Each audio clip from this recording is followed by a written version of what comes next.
जम्मू व कश्मीर मौसमी एतबार से कई हिस्सों में बटा हुआ है और हर एक हिस्से का मौसम और माहौलियाती असरात वहाँ की कृषि पैदावारों पर असर अंदाज रहते हैं।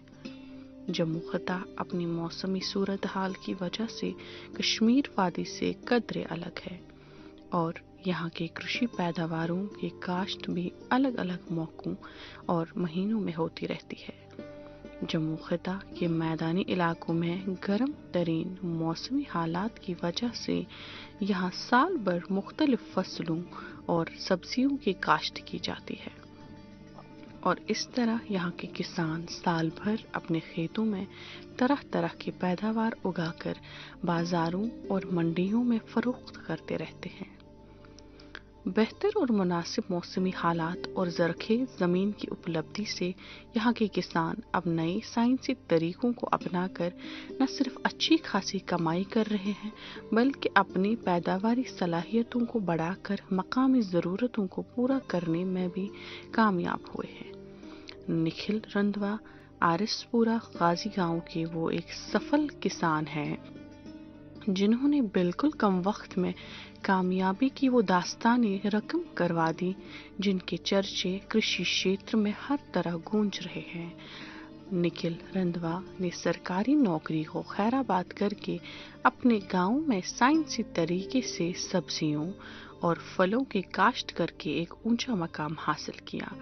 निखिल अपने खेतों में तरह तरह की सब्जियां उगाकर ऑर्गेनिक फार्मिंग की बुनियादों पर बड़ी मिकदार में ताज़ा सब्जियां पैदा करके बाजारों को सप्लाई कर देता है। कि आज के इस अंक में आप सबका बहुत बहुत स्वागत है। जैसा कि आप जानते हैं कि हम जम्मू सिटी से 18 किलोमीटर की दूरी पर हैं, यानी कि गाजिया में है और पॉली हाउस आप यहाँ पर देख रहे हैं, कितना खूबसूरत पॉली हाउस है। और हमारे बीच रंधावा सर है, निखिल रंधावा जी अधिक जानकारी साझा करेंगे। मैं मीरा साहब से नियर बाय मेरा जो गाँव पड़ता है 5 किलोमीटर आगे गाँव पड़ता है। गाँव का नाम है गाजिया। ये जो आप देख रहे हैं कि जो मेरी जो फील्ड है ये आप खड़े हैं अभी लो कॉस्ट पॉली हाउस के अंदर। ये मैंने बैम्बू का स्ट्रक्चर के बेसिस के ऊपर बना रखा है और ये जो सारा स्ट्रक्चर है ये आपका लकड़ी से बना है। ये आपका काम करता है बिल्कुल हाईटेक पॉली हाउस की तरह। जैसे आप इसमें इस पॉली हाउस को हम 2-in-1 पॉली हाउस कह सकते हैं। समर में आप इसके ऊपर ग्रीन हाउस जो ग्रीन नेट है वो लगा सकते हैं, ये ग्रीन हाउस का काम कर देगा। विंटर्स में अगर आप इसके ऊपर पॉली शीट लगा देंगे तो ये आपका विंटर में जो भी आप मैं कह सकता हूँ ऑफ सीजन क्रॉप्स लगाना चाहते हैं हम उसमें ग्रो कर सकते हैं। बीइंग अ प्रोफेशन वाइज मेरा जो प्रोफेशन था, मैं आपका 12-13 साल से मैं केमिस्ट्री का लेक्चरर था।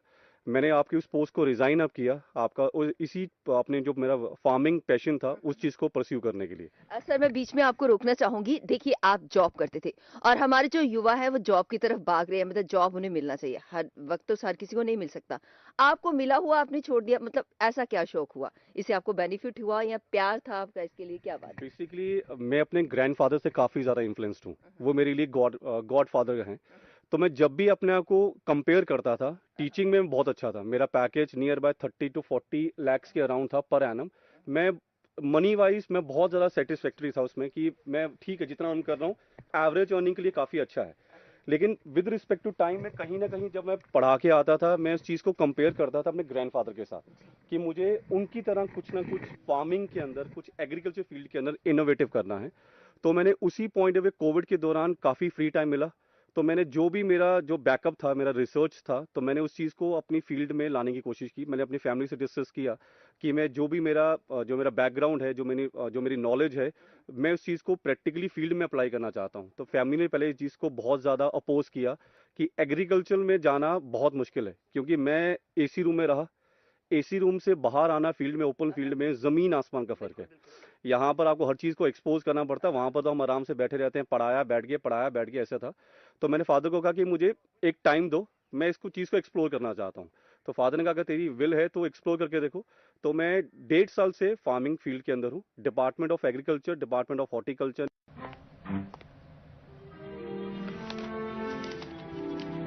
इतनी जल्दी पैसे डबल? ओह, जमा करोगे तो फिर भुगतोगे। यहाँ लाओ। ऐसी लुभाने वाली स्कीम्स में पैसे जमा करना यानी धोखे का इम्कान। इसलिए पहले पूरी जांच, उसके बाद पैसे जमा, नहीं तो आपके पैसे हो जाएंगे हुर्र। आरबीआई कहता है, जानकार बनिए, चौकन्ने रहिए। एक है जमीन मेरी, एक है मौका मेरा, इसमें सब लगाऊंगा, अपने इरादों से मजबूत एक घर बनाऊंगा। हाँ शुक्ला जी, भिजवाना सिर्फ अल्ट्राटेक ही। अल्ट्राटेक ही क्यों? आप ही ने तो कहा था कि घर जिंदगी में सिर्फ एक ही बार बनता है। घर एक, मौका एक, इसलिए सीमेंट भी देश का number 1। UltraTech, India's number 1 cement. ने मुझे एग्रेसिवली सपोर्ट किया है टिल नाउ। अभी भी मेरी कुछ ऐसी नीड्स हैं जो जिसको मैं चाहता हूं कि वो एग्रेसिवली मेरी प्रमोट अप हो। फॉर एग्जांपल जैसे मैंने आलू लगाया था in the month of September. I think मैं जम्मू का पहला ऐसा किसान था जिसने ने अपने लोकल फील्ड के अंदर सितंबर के मंथ में पुखराज वैरायटी आती है एक आलू की, मैंने उस चीज़ को अपनी फील्ड में लगाया था। तो मैंने उस चीज़ को जब मैंने उसको कल्टीवेट अप किया, मंडी में मुझे इसके भाव वगैरह अच्छे मिले। बाकी अगर ऑन फील्ड की बात की जाए, मैंने स्ट्रॉबेरी प्लांटेशन कर रखी है। नियर बाय मेरा 30 कनाल का एरिया है जहाँ पर मैंने स्ट्रॉबेरी की प्लांटेशन कर रखी है। स्ट्रॉबेरी प्लांटेशन के अंदर मैंने 4 डिफरेंट टाइप के मैंने प्लांट्स उसके अंदर लगा रखे हैं। लाइक दैट ऑफ मैंने लगा रखा है आपका विंटर डॉन जो ओनली वैरायटी है, उसके बाद नबेला लगा रखा है, उसके बाद मेरी एसए वैरायटी है, उसके बाद मैंने R1 लगा रखा है, उसके बाद मैंने R2 लगा रखा है, उसके बाद मेरी मलेशिया वैरायटी है। तो मैंने जो भी मैंने प्रैक्टिसेस अडेप्ट की हैं, मैं हर अपनी प्रैक्टिसेस के अंदर करना क्या चाहता हूं कि मैं 3 सेगमेंट में अपनी चीज़ों को डिवाइड अप करता हूं। एक आता है प्री, जो सबसे पहले निकल के आ जाए, और दूसरा जो आपका आएगा दैट इज कॉल्ड मिड, जहां पर आपका कॉमनली सबका काम क्रॉप आती है, उस टाइम मेरी भी आएगी। उसके बाद सबका आपका आएगा and, that is called post, जो सबसे लेट आती है। तो उसमें मैंने क्या देखा है, जब आपका मिड सीजन होता है उसमें आपको मार्केट प्राइसेस कम मिलते हैं क्योंकि मास का उस टाइम बल्क आता है। लेकिन जो आपका प्रो और जो पोस्ट एरा है उस केस में आप ही की मोनोपोली होती है। फॉर एग्जाम्पल मैंने कुकोब्रिड्स में लगा रखा है, एक वैरायटी लगा रखी है मैंने कंपनी की रोसान, और मैंने एक अमेजोन की वैरायटी भी लगा रखी है। उस वैरायटी में अगर मैं मंडी में जाता हूँ, मैं सिंगल कमांड होल्डिंग हूँ, जो मैं बिटर क्रॉप की क्रॉप लेके आ रहा हूँ अपनी मंडी के अंदर, और किसी का करेला लोकल में नहीं आता, वो भी ओपन फील्ड से। उसके बाद जब मेरा पुखराज आलू मंडी में गया था, आपका पंजाब से आलू आ रहा था, लोकल फील्ड का किसी का आलू नहीं गया था। तो उससे क्या हुआ, प्राइस बेनिफिट काफी ज्यादा मिले मुझे। देखिए सर, आप मार्केट प्राइस की बात कर रहे हैं, तो कभी ऐसा होता है कि जैसे मार्केट के लिए, मंडियों के लिए बीच में एक बचोला जिसे हम कहते हैं, मीडियम पर्सन, तो आप क्या सोचते हैं कि वो बीच में आता है, वो नहीं होना चाहिए, डायरेक्ट होना चाहिए सरकार के साथ? इसके बारे में आप थोड़ा सा बताइए। डेफिनेटली ये चीज मुझे भी अखरती है कहीं ना कहीं जाके। फॉर एग्जांपल मैं अपना कोई भी अपना प्रोड्यूस लेके जाता हूँ मंडी में, वो मेरे से ही, जैसे मैंने ब्रोकली लगाई, ब्रोकली मैंने 2 महीने लगा के हार्वेस्टिंग करके खत्म कर दी।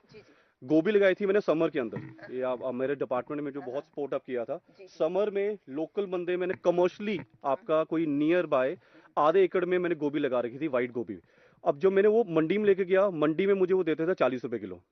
मेरे सामने ये आपका ऑन रिकॉर्ड बात है, मैं साइड में खड़ा रहा, मैंने इसको बेच दिया। उसने कहा मेरे को 40, आपका 40 में उठाऊंगा मैं ठीक है 40, मेरे को लगा काफी अच्छा रेट है। मैं थोड़ा उसे पीछे हटा, वही बंदा 40 की 80 की बेच रहा था मेरे 5 मिनट के फर्क के अंदर। तो देखिए, जैसे आपने कहा अखड़ रही है, तो ये बात हमें भी अखड़ती है। आप सरकार से क्या कहना चाहते हैं कि इस तरह की मंडियां, जिससे हमारे किस तरह की मंडियां होनी चाहिए, जिससे आप एक टेक्निकल अप्रोच जो मेरे माइंड ऑफ से लगता है, मैं टेक्निकल टीम से मिलना भी चाहूंगा, इसके ऊपर डिस्कशन करना चाहूंगा। मैं चाहता हूं कि किसान को डायरेक्टली सेलिंग पॉइंट्स दे दिए जाए। जो किसान एग्रेसिवली काम करना चाहता है उनको डायरेक्टली सेलिंग पॉइंट्स दे दो, मैं काम करूंगा। क्योंकि मेरे को टीचिंग का ऑफर है यूके से, मुझे दुबई से टीचिंग का ऑफर है। मैं उस चीज को निग्लेक्ट करके इस चीज को लार्जर पैरामीटर पे लेकर लेना चाहता हूं। मुझे बहुत सारे लोग कमेंट करते हैं, फेसबुक पे आता है, आपका व्हाट्सएप पे कमेंट्स आते हैं, कॉल्स आती हैं कि रंधावा साहब ये आप जो कर रहे हो ना, 2 साल के आप छोड़ने वाले हो, आप नहीं कर सकते, हमने कर करके छोड़ दिया है। रीजन मीन दैट प्रॉफिटेबिलिटी आप इस चीज को अटेन नहीं कर पाएंगे। अब मेरा जो कहने का पॉइंट है, अगर आप इस चीज को प्रॉफिटेबिलिटी बनाना चाहते हैं तो आपके पास सेलिंग पॉइंट्स होने चाहिए। यही बात मैं कहना चाहती थी। दूसरा पॉइंट, अगर आपको सेलिंग पॉइंट मिलता है, मैं इस साल क्या करूंगा, अपना प्रोड्यूस मैं मंडी में नहीं लेके जाने वाला। मैं क्या करूंगा, कुछ आपके मेन पॉइंट्स आपके पॉइंट ऑफ किए हैं त्रिकुटा नगर एरिया में, गांधीनगर एरिया में, सैनिक कॉलोनी में, रिहाड़ी एरिया में, जो आपकी पोस्ट लोकेलिटीज हैं, मैं वहां पर म्यूनिसिपैलिटी की हेल्प के साथ, डिपार्टमेंट ऑफ एग्रीकल्चर की हेल्प के साथ, डिपार्टमेंट ऑफ हॉर्टिकल्चर की हेल्प के साथ, मैं अपने वहां पर रेडिया लगा दूंगा। मैं डायरेक्टली किसान का जो प्रोड्यूस है मैं अपने कस्टमर को दूंगा। जो मिडिल मैन है, मैं आपने कभी नहीं देखा होगा 1000 में से एक किसान होगा जो फॉर्च्यूनर में घूमता होगा, लेकिन हर कोई मिडिल मैन फॉर्च्यूनर में घूमता है। डिफरेंस है ना। लगाया मैंने, मेहनत मैंने की, दिक्कत मेरी क्या है, मैं उसको बेच नहीं पा रहा हूँ, और जो बेच रहा है वो मेरे से ज्यादा मुनाफा कमा रहा है। मैं आलू लेके गया, मेरा आलू गया 16 रुपए किलो, वो भाई साहब 24 रुपए मेरे सामने बेच रहा है। देखिए मेहनत आप लोगों ने की और वो मजे ले रहा है, करना उसको कुछ नहीं करना, बस उसने बैठना है। वो बोलता है मेरे भी कंडे का रेट कितना है जी, ब्रोकली का, मेरी जब ब्रोकली गई थी कंडे का रेट मेरा 30 रुपए है, बाहर मार्केट में 150 रुपए किलो ब्रोकली जा रही है। तो हमारा जो लूप होल है ना, वो मिडिल मैन मैम हमें खा रहा है। आप अपने एरिया की, मैं ग्राउंड रियलिटी की बात करता हूँ, कोई यूट्यूब को देख के इन्फ्लुएंस नहीं होता, मैं पूरी फील्ड में घुमा हूँ। मेरे को यहाँ पर इक्का दुक्का लोकल लोग मिलेंगे जो वेजिटेबल कल्टीवेशन करते हैं, बाकी सारे यूपी वाले ओवरटेक करते हैं। रीजन मीन दैट लोकल बंदा इस चीज में क्यों अपने आप को इंडल्ज नहीं कर रहा, क्योंकि लोकल बंदा फेडअप हो चुका है मंडी सिस्टम से। पहले जो मेरा एरिया है ना मैम, यहाँ पर 300 एकड़ के अंदर पोटैटो लगते थे, ये हब माना जाता था। आजकल आपको ढूंढने में जाओगे नहीं मिलेगा। अगर मैं किसी को इन्फ्लुएंस करता हूँ, मैंने किसी से बीज लेना है तो मैं इन्फ्लुएंस करता हूँ, आओ मेरे साथ आलू लगाने चलो, कहते नहीं यार बाबा रेट नहीं लगना, 8 रुपए किलो रेट मिलना, 2 रुपए किलो रेट मिलना। कई लोगों ने लास्ट टाइम गोभी को उखाड़ा ही नहीं, फील्ड में बहा दिया। रीजन मिडिल मैन आपको छोड़ता ही नहीं है। आपने ये बात बहुत अच्छी कही कि जैसे अलग अलग जगहों पे आपने कहा कि हम खुद वैसे रेडियां लगाएंगे ताकि ये जो मिडल मैन है वह बाहर हो जाए।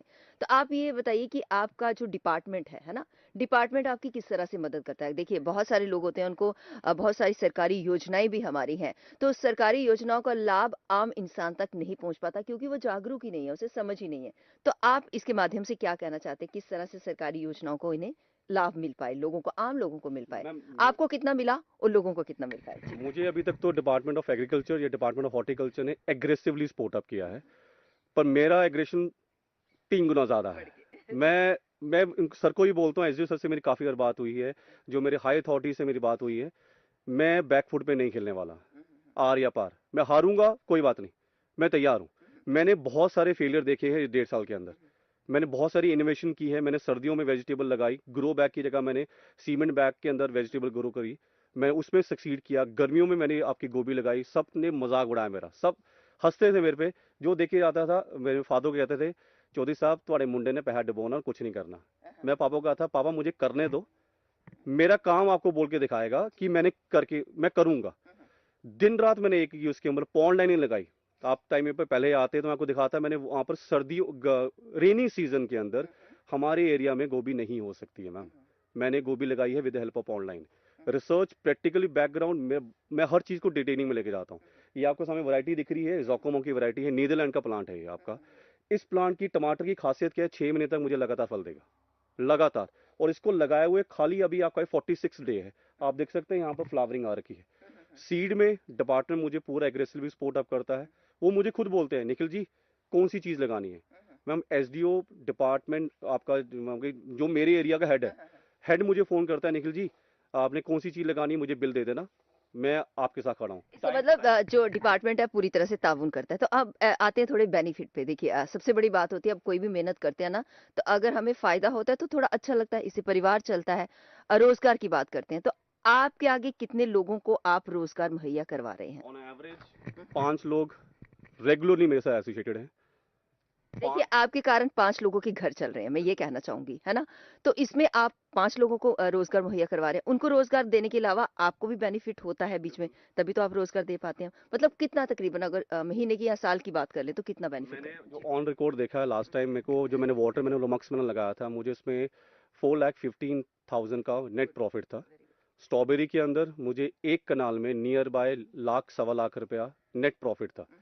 मैंने जो भी चीजें की हैं, आपका बीन्स लगाई, मैंने ऑफ सीजन मैंने बीन्स लगाई थी, मैंने वो एक कनाल ही लगाया था। एक कनाल में मैंने 95 या 97,000 के अराउंड मैंने इसमें ऑन अप किया। बिटर जो मैंने लगा रखा है, बिटर क्रॉट दैट इज जो करेला लगा रखा है मैंने, उसमें मुझे सबसे ज्यादा बेनिफिट हुआ। उसमें मैंने आपका एक कनाल से कोई आपका नियर बाय 1,25,000 मैंने ऑन किया था। मेरा अभी भी क्रॉप चल रहा है वो, मैंने वो मचान बनाया था, मचान सिस्टम के ऊपर। पोटैटो में मैंने आपका मेरी जो इन्वेस्टमेंट थी पोटैटो फील्ड के अंदर 1 एकड़ के अंदर, इट वाज नियर बाय 47,000। तो मैंने उसमें जो टर्नओवर लिया, मैंने लिया 1,37,000 आपका उसमें से अर्न अप किया था। तो जितनी मैंने चीजें की हैं, ये मेरा प्रॉफिटेबल था, ये नहीं मैं खाली प्रॉफिट में जाऊंगा, नुकसान भी मैंने झेले। मैंने गोभी लगाई थी विदाउट वाटर, बिना पानी की गोभी लगाई थी, मैंने जल यूज किया था एक आपका, उसमें मेरा थोड़ा सेटबैक रहा था। आपका गाजर लगाई, गाजर में इतना ज्यादा मुझे आपका बेनिफिट नहीं मिला था। तो ऑन होल्ड अभी तक प्रॉफिटेबल भी है, पर चैलेंजेस काफी ज्यादा है। सर आप मुझे ये बताइए कि जो आपकी फार्मिंग प्रैक्टिसेस करते हैं उसमें क्या-क्या यूज करते हैं आप? क्या यूज इस्तेमाल करते हैं? प्रैक्टिसेस के अंदर मैं जितनी भी मॉडर्न लेटेस्ट टेक्नोलॉजीज हैं मैं उसको यूज अप करता हूँ। जैसे आपका जमीन को लेवलिंग करने के लिए ज़मीन आपका लेवलर आता है, मैं उस चीज़ को हेल्प अप करता हूँ ताकि जब मैं आपका पानी लगाऊं तो पानी इक्वली हर क्रॉप को जाए। ऐसा नहीं कि एक जगह ज़्यादा लग गया, एक जगह कम लग गया, क्योंकि कॉमन प्रैक्टिसेस में होता क्या था, हम ज़मीन को लेवल नहीं करते थे। तो एक जगह पानी ज़्यादा लग रहा है, एक जगह पानी पहुंच ही नहीं रहा, तो जहाँ ज़्यादा लग गया वो भी डैमेज होगी, जहाँ नहीं लगा वो भी डैमेज होगी। तो लेवलर यूज़ अप किया। ट्रैक्टर की हेल्प के साथ रोटावेटर, आपके सीड ड्रिलर्स आते हैं, सीड सोइंग मशीन्स आती हैं, पोटैटो सोइंग मशीन आती है, उनको यूज़ अप करता हूँ। आपका इनसे क्या होता है, एक तो टाइम बहुत आप हमारा सेव हो जाता है। जैसे आपको यूथ है, अगर वो कॉलेज जाता है, कॉलेज गोइंग है, उसको काम भी करना है, बहुत अच्छी बात है। मॉर्निंग में वो मॉडर्न मशीनरी के साथ उस चीज़ को इम्प्लीमेंट करेगा अपनी फील्ड में, और बाद में उसी चीज़ को अपने अपने जो भी टीचिंग है उस चीज़ को वो फर्दर कैरी ऑन कर सकता है। तो मॉडर्न टेक्नोलॉजी से आपका टाइम और आपकी जो लेबर कॉस्ट है वो बहुत बचेगी। क्योंकि फार्मिंग एक नुकसान तब बनता है जब आप ज़्यादा से ज़्यादा लेबर पे डिपेंड हो जाओगे। जितनी आपकी इनपुट कॉस्ट कम रहेगी, उतना आपका output that is called profit, उतना ज्यादा आप क्या कर पाएंगे, इंक्रीज कर पाएंगे। तभी मैं कहूंगा मॉडर्नाइजेशन फार्मिंग में जरूरी है। आजकल के यूथ जो भाग रहा है, अगर वो मॉडर्नाइजेशन फार्मिंग करता है, मैं फॉर एग्जांपल मेरे को डिपार्टमेंट ऑफ एग्रीकल्चर ने एक स्प्रे पंप दिया है। वो स्प्रे पंप क्या करता है, 1 एकड़ को स्प्रे कर देगा विद इन 45 मिनट्स। ये मैंने खुद अप्रोच किया। पहले छोटे छोटे जो बैक पैक वाले स्प्रे पंप आते थे, उसको घंटे लग जाते थे। अब जो मैंने स्प्रे पंप लिया है वो आपका पेट्रोल से चलता है, नीचे आपके मशीन है, उसमें 6 HP की मोटर है उसमें, और नियर बाय एक आपका जो एकड़ है 45 मिनट्स में खत्म। तो जितनी ज्यादा होल्डिंग है, आप मॉडर्नाइजेशन से अपना टाइम बचा सकते हैं, लेबर बचेगी और आपका कॉस्ट बचेगा। जैसे आपने टेक्नोलॉजी के बारे में बताया, इससे हमारे युवाओं को बताइए कि कितनी बेनिफिट है न्यू टेक्नोलॉजी। जैसे आपने कहा मुंजी में उलझ कर रहेंगे हम लोग, है ना? तो उससे हमें बाहर आना है, क्योंकि आगे भी जाना, अगर बारिश नहीं हुई तो हमारा काम नहीं होगा, या सूखा पड़ गया तो हमारा काम नहीं होगा। तो न्यू टेक्नोलॉजी कितनी हेल्पफुल है हमारे लिए, ये बताइए। मैम, न्यू टेक्नोलॉजी काफी ज्यादा हेल्पफुल है। जैसे मैंने आपका अपने सिस्टम, अपनी फील्ड के ऊपर मैंने आने वाले दिन में आपका आर्टिफिशियल इंटेलिजेंस को मैं अप्लाई करने वाला हूँ। बेसिकली वो जो मेरी टेक्नोलॉजी है, वो बेंगलोर की मेरी कंपनी है, उससे मेरी बात चल रही है। वो टेक्नोलॉजी, उसका मैं एक टावर अपनी फील्ड में लगाऊंगा, वो 5 एकड़ के लिए आपकी लगेगी पूरी। जो भी मेरी फील्ड में डेफिशिएंसी होगी, हमें जमीन के अंदर डेफिशिएंसी का नहीं पता होता, हम यूरिया फेंकते रहते हैं। जो भी डेफिशिएंसी होगी, नाइट्रोजन हो गया, पोटाश हो गया, माइक्रो न्यूट्रिएंट्स हो गए, वो मेरे एंड्रॉइड सेलफोन पे मैसेज देगी कि मॉइस्चर की कमी है, इतना पानी देना है, वो स्प्रे अप हो जाएगा। तो मैं उसी के मुताबिक उस कंटेंट्स को प्रोवाइड अप करूंगा।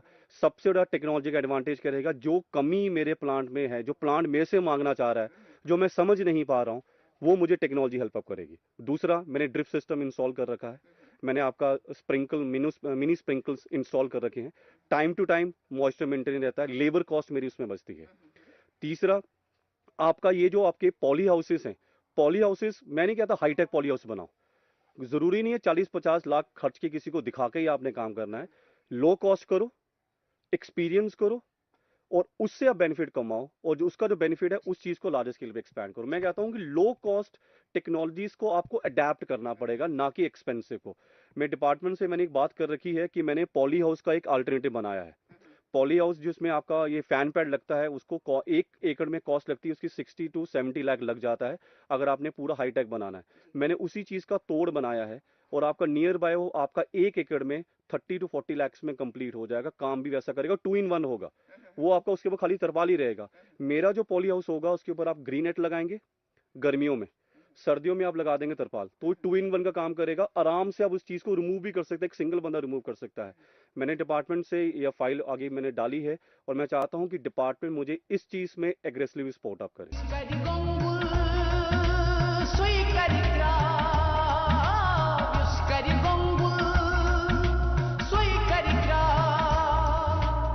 तो सर ये बताइए, जैसे ये बीन्स आपने लगाई हुई है ना, तो इसका क्या बेनिफिट है, किस तरह से लगाई जाती हैं, इस मौसम में लगाई भी जाती हैं कि नहीं, किस तरह से होता है? बेसिकली ये लगती तो इसी मौसम में है। मैंने अर्ली इसको कोई 2 महीना पहले लगा दिया था कि आपका मैंने इसको रेट ज़्यादा अच्छे मिलने के लिए। ये जो मैंने बीन्स लगा रखी है, बेल वाली बीन्स हैं, सेमिनस की वैरायटी है। इसमें अभी तक मैं 6 प्लकिंग कर चुका हूँ।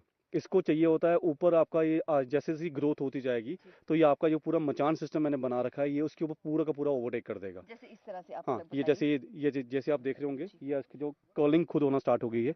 ये यहाँ से इसके नंबर ऑफ फ्लावर्स हैं, यहाँ से आपका फ्रूटिंग देखिए कितनी ज्यादा एग्रेसिवली यहाँ पर फ्रूटिंग हो रखी है। रेट की बात करें अभी तक इसका रेट तो काफी अच्छा है, ये 45 से लेके 65 रुपीज के पर केजी के हिसाब से अभी तक आपकी मंडी में जा रही है। तो ये बीन्स की बात आपने बताई, इसके अलावा आपने और क्या लगाया हुआ है मैम यहाँ पे? इसी फील्ड में आप देख सकते हैं ऑपोजिट साइड पे जो मैंने मचान लगा सामने। रखा है, मचान ये मैंने आपका करेला लगा रखा है। ये जो करेले की वैरायटी है ये आपके रोसान वैरायटी है। इसको भी नियर बाय लगे लगे आपका मैम ये आपका 6 मंथ होगा। इसमें तो मैं अनकाउंटेबली पता नहीं मैं कितनी ज्यादा प्लगिंग कर चुका हूँ इसकी। पूरा का पूरा मैंने मचान बना रखा है, पूरी की पूरी फील्ड करेले की है। तो इसमें करेले में मेरा प्रॉफिटेबिलिटी काफी ज्यादा अच्छी रही है और अभी लोकल मार्केट में मेरा यहीं से आपका कमर्शियली जो करेला है, जो बड़े साइज का करेला है, वो कमर्शियली इसी साइड से जा रहा है अभी। सर ये जैसे ये स्ट्रॉबेरी है यहाँ पे, है ना, बहुत खूबसूरत स्ट्रॉबेरी नजर आ रही है, तो इसकी टेक्नोलॉजी के बारे में बताइए, इसके बारे में। बेसिकली स्ट्रॉबेरी का जो टेम्परेचर है वो आपका 18 से लेकर 23 डिग्री सेल्सियस तक आपका टेम्परेचर चाहिए, दैट इज ऑप्टिमम टेम्परेचर। अब यहाँ पर क्या हुआ है, ड्यू टू फॉग टेम्परेचर काफ़ी ज़्यादा डाउन कर गया, खासकर स्पेशली नाइट का टेम्परेचर। तो उस चीज़ को बेटा टेम्परेचर को मेंटेन करने के लिए हमने यहाँ पर क्या कर दिया, लो टर्निंग की है। तो यहाँ पर हमने 50 माइक्रोन की आपकी एक शीट आती है, प्लास्टिक मल्च शीट, उसको कवर अप कर दिया है 50 माइक्रोन की आपकी लो टनल के साथ। ये जो लो टर्निंग शीट है इसका मेन ऑब्जेक्टिव क्या रहेगा कि आपका जो स्ट्रॉबेरी के प्लांट्स है, एक तो उसको आपका जो ये आपकी धुंध पड़ रही है उससे आपका प्रिवेंट अप करेगा और साथ ही साथ एक किस्म का माइक्रो इन्वायरमेंट प्रोवाइड कर देगा, जिसके कारण जो आपका प्लांट्स है उसको जो ऑप्टिमम टेम्परेचर चाहिए वो प्रोवाइड अप करेगा। टेम्परेचर स्ट्रॉबेरी फ्रूट्स के लिए काफ़ी ज़्यादा इसेंशियल है, क्योंकि स्ट्रॉबेरी का जो फ्रूट है वो आपका जो डार्क रेड कलर का होगा वो तभी होगा जब उसको ऑप्टिमम टेम्परेचर मिलेगा। तो ये जो हमने शीट रखी है इससे ऑप्टिमम टेम्परेचर मिलता है, तो हमारी जो फ्रूट का जो कलर है मार्केट में आपको टोटली डिफरेंट शेड मिलेगा, जिसके कारण इसका जो अभी मंडी में जो रेट है 250 ग्राम का जो बॉक्स का रेट है वो 80 से लेके 110 रुपए के बीच में जा रहा है, और ड्यू टू इसी टेक्नोलॉजी के कारण है ये।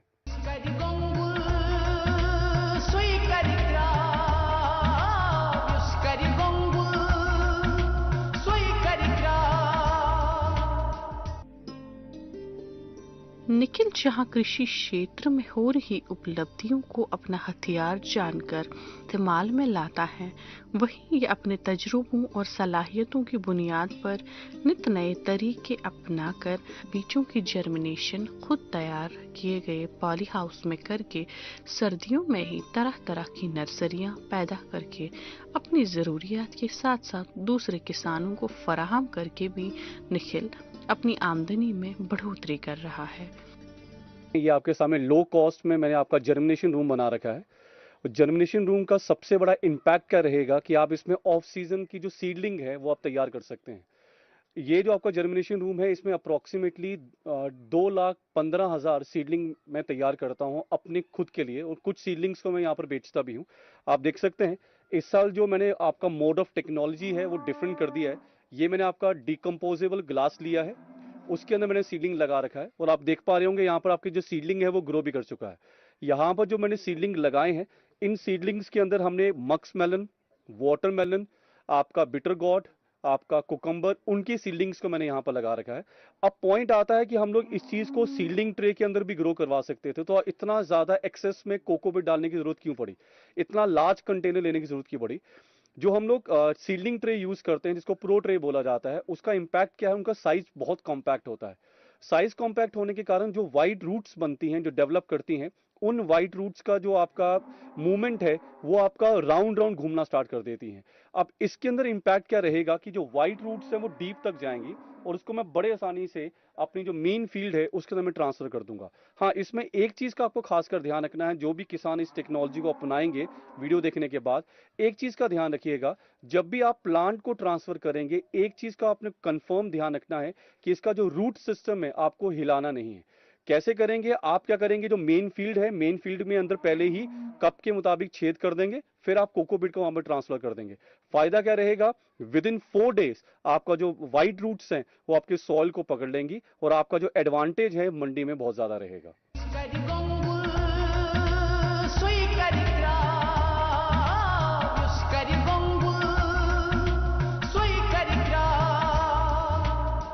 निखिल निखिल ने एक छोटा मोटा डायरी यूनिट कायम किया है जहां वो कई गाय पालकर दूध हासिल कर रहा है और बाद में दूध की मार्केटिंग के लिए अपना एक सेलिंग काउंटर भी खोला है जहां से ग्राहक दूध खरीद कर लिया करते हैं। घरेलू खादों का इस्तेमाल करके जहां निखिल रंधवा ऑर्गेनिक फार्मिंग को बढ़ावा दे रहा है, वहीं उन्होंने वर्मी कंपोस्ट का भी एक अपना यूनिट कायम किया हुआ है जहां से पैदा हो रही खादों का इस्तेमाल वो अपने खेतों में कर रहा है। ये मेरा कॉम्पैक्ट आपका डेयरी फार्मिंग है। इस डेयरी फार्मिंग में जो भी मिल्क प्रोडक्ट आता है, मेरा रेहाड़ी में एक आउटलेट है मिल्क सेलिंग का, वहाँ पर डायरेक्टली आपका सेल अप हो जाता है। उसके बाद जो इनका रखने का मेरा मेन ऑब्जेक्टिव क्या था कि जो भी इनका जो गोबर निकलेगा उससे मैं वर्मी कंपोस्ट खुद बना के तैयार करके अपनी मेन फील्ड में अप्लाई अप कर पाऊंगा। यहाँ पर जितनी मैंने आपकी वैरायटीज रखी हैं वो सारी की सारी मिक्स्ड हैं, या आपकी मैंने देसी वैरायटी रखी है, क्योंकि देसी वैरायटी का जो आपका गोमूत्र आएगा उससे मैं अलग अलग टाइप की स्प्रेस बना सकता हूं जो मेरे लिए बहुत ज़्यादा मेरी वेजिटेबल और फ्रूट क्रॉप्स के लिए काफ़ी ज़्यादा इम्पैक्ट रहती हैं। और इनका जो आपका जो गोबर है वो भी, उसमें भी आपका जो परसेंटेज ऑफ माइक्रो ऑर्गेनिजम्स हैं वो काफ़ी ज़्यादा है, तभी आपका वर्मी कंपोस्ट बनाने में इस चीज़ का बहुत इंपॉर्टेंट रोल रहता है।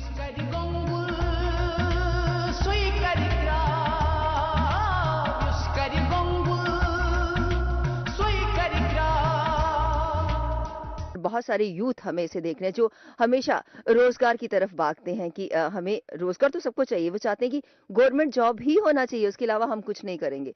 लेकिन देखिए आपने जैसे गवर्नमेंट जॉब छोड़ दिया, इतना बड़ा जॉब छोड़ दिया और अच्छी पोस्ट पे थे और आपने नेट क्लियर करा, गेट क्वालिफाई किया और उसके बाद भी आप इस फील्ड में आए।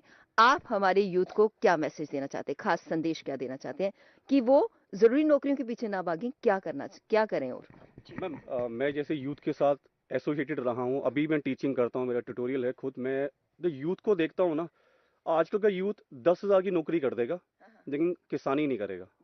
आजकल का यूथ बाहर चला जाएगा लोन लेके, लेकिन वो फील्ड में काम नहीं करेगा। रीजन में दैट आपका जो हमारी ट्रेडिशनल फार्मिंग है ना, हम लोग मुंजी चावल इसी में उलझ गए। मुंजी के पानी नहीं हुआ, आपका जैसे इस बार नहर टूट गई, पानी नहीं लगा, बारिश नहीं हुई, उसमें सेटबैक पड़ा, तो लोगों ने गिव अप करना स्टार्ट कर दिया। अब उस गिव अप को मैं अपने आप को एक किस्म का मांगे चलूंगा, मैं उनको लीड करना चाहता हूँ। मैं अपने आप में चैलेंज लेके चला हूँ कि मुझे इसी प्रोफेशन में अपने आप को एज अ फ्यूचर लीडर बनाना है। जैसे मर्जी हो, मैं इस चीज में गुड़ूंगा। तो आप यूथ को मैसेज दीजिए कि उनको किस तरह। मैम, यूथ को मैं कह सकता हूँ कि आप मेरी इंटरव्यू पे मत जाओ। ऑन रिकॉर्ड में कुछ भी बोल सकता हूँ, डिपार्टमेंट है, कैमरा मैन है, मैं भी कुछ भी फेंक सकता हूँ। वीडियो से मत जाओ। मेरा एरिया है गाजियाँ, लोकल हूँ, कहीं का बाहर नहीं हूँ। गाजिया में आओ, कॉन्टैक्ट नंबर शेयर करूंगा, बिंदास कभी भी मेरे से कोई भी डिटेलिंग चाहिए, कुछ भी हेल्प चाहिए, मैं हेल्प करने को तैयार हूँ। मैं चाहता हूँ कि यूथ जो बाहर भाग रहा है सारा का सारा क्लब अप हो, क्योंकि अकेले मैं से कुछ नहीं होता, हमसे बहुत कुछ हो सकता है। देखिए सर, जैसा आपका ड्रेसअप है, अब कहते हैं कि किसानों को खेतों में मेहनत तो वो लोग करते हैं, लेकिन उनकी ड्रेस गंदी हो जाती है। वो जैसे यूथ है उसमें नहीं आना चाहते क्योंकि उनको लगता है कि उनको कॉलेज जाना है, स्कूल जाना है और उसके बाद उनकी जो ड्रेस है वो खराब हो जाएगी। लेकिन आपको देख के नहीं लगता। देखिए आप बिल्कुल ड्रेसअप है, किस तरह से ये मैनेज कर लेते हैं आप? बेसिकली अगर मैं अपना शेड्यूल की बात करूं, मैं टीचिंग भी कर रहा हूं, मैंने टीचिंग छोड़ी नहीं है। मेरा ट्यूटोरियल मैं वहां पर ऑन करता हूं। मेरा जो वर्किंग आवर है 5:30 तो लेके आपका 12 o'clock मैं वहां होता हूं। उसके बाद मैं आपका 12 से लेके 2 बजे तक अपनी फील्ड पे होऊंगा। उसके बाद जो मेरी वाइफ है वो मेरी फील्ड को ओवरटेक करेगी। हमने पूरा का पूरा शेड्यूल बना के रखा होता है कि आज इस क्रॉप में इस चीज को स्प्रे अप करना है। ये हमारा शेड्यूल पहले ही एक दिन पहले तैयार होता है। तो हम पूरा रिटर्न लिखते हैं कि आका इस चीज को, इस दिन को मैंने ये चीज डालनी है, ये इतना डालूंगा, ये इफेक्ट है। तो हमने उस चीज को पूरा एनालाइज करके रखा होता है। तो उसके बाद मैं चले जाता हूँ आपका 2 बजे, 2 से लेकर 7 बजे तक मेरी क्लास होगी। तो वाइफ मेरे का करेगी, पूरा संभालेगी। तो मैं ये कह रहा हूँ कि टीचिंग के साथ साथ मैंने इस चीज को भी ओवरटेक किया है। मेरी वाइफ भी मेरे साथ कंधे से कंधा मिला के चल रही है, मैं अकेला नहीं हूँ। मैंने पहले कहा मैं कभी कुछ नहीं हो सकता, हम होता है। तो मैं जब जाता हूँ मैं उसको समझा के जाता हूँ कि ये चीज करनी है। किसी चीज की डेफिशिएंसी हो, हम डिपार्टमेंट को अप्रोच अप करते हैं। तो ये सब चीजें मिलके चल रही है। आज वो टाइम नहीं रहा। मैं अगर आप सोचो कि मैं एक ही किसानी करता रहूं, आप किसान के साथ बाकी चीजें जो आपका बाकी चीजें वर्क जो डेली वर्कअप है वो कर सकते हैं। आपको किसी पे डिपेंड होने की जरूरत नहीं। और मैं अपने एरिया वालों को ये मैसेज देना चाहूंगा, चाहे वो मेरी बात माने या ना माने, इन दैट केस अपनी जमीन को किसी को ठेके पे मत दो। मैं आने वाले इसी साल में माइट भी, अगर जिसको जमीन देनी है मेरा नंबर लीजिएगा, मेरे साथ कांटेक्ट करो, मैं आपके साथ कांटेक्ट फार्मिंग करने को तैयार हूं। अपनी जमीन को बचाना जरूरी है कि जो एक्टिविटीज वो लोग कर रहे हैं ना, आप देख के भी अनजान बन रहे हैं। वो जो एक्टिविटीज आपकी फील्ड में कर रहे हैं ना, वो अब आने वाले टाइम पे अपनी जमीन को जहर बनाने वाले हैं। अगर आपको चाहते हैं कि आप नहीं कर सकते, मैं अपना नंबर शेयर करूंगा। मेरा एरिया है, मेरा घर यहां पर है, मैं कहीं नहीं जाता, मैं यहीं रहता हूं। बिंदास कभी भी आइए, जो है शेयर करिए, मैं आपके साथ कॉन्टैक्ट फार्मिंग करूंगा। मैं आपको उस चीज को प्रॉफिटेबल बना के बताऊंगा। मेरी एमएनसी से बात चल रही है, बहुत सारी एमएनसी से जो मुझे आकर टारगेट करती हैं कि अप्रोच करती हैं कि ये करो ये करें, तो उनके अंदर मेरे पास लैंड होल्डिंग कम है कि मेरे पास खाली 15 एकड़ है। 15 एकड़ में मैं उस चीज को पूरा का पूरा हाईलाइट नहीं कर पाऊंगा, मुझे भी लैंड होल्डिंग ज्यादा चाहिए। एक एमएनसी का ऑफर है मेरे पास, उनको टन में चाहिए आपका धनिया गर्मी में, वो मैं अपने एरिया में नहीं बना पाऊंगा, तो मुझे उसके लिए बाकी किसानों की भी जरूरत चाहिए। तो छोटे छोटे किसान मिलके करेंगे। मेरी टेक्नोलॉजीज को देखिए, पूरा एनालाइज करो, मेरे से जो आपको हेल्प चाहिए मैं आपके साथ खड़ा हूं। जो मेरी सीक्रेट्स है, जो मैं अपनी फील्ड में अप्लाई करता हूं, मैं शेयर करने को तक खड़ा हूं। जितना फील्ड बढ़ेगा उतना अपना बेनिफिट होगा।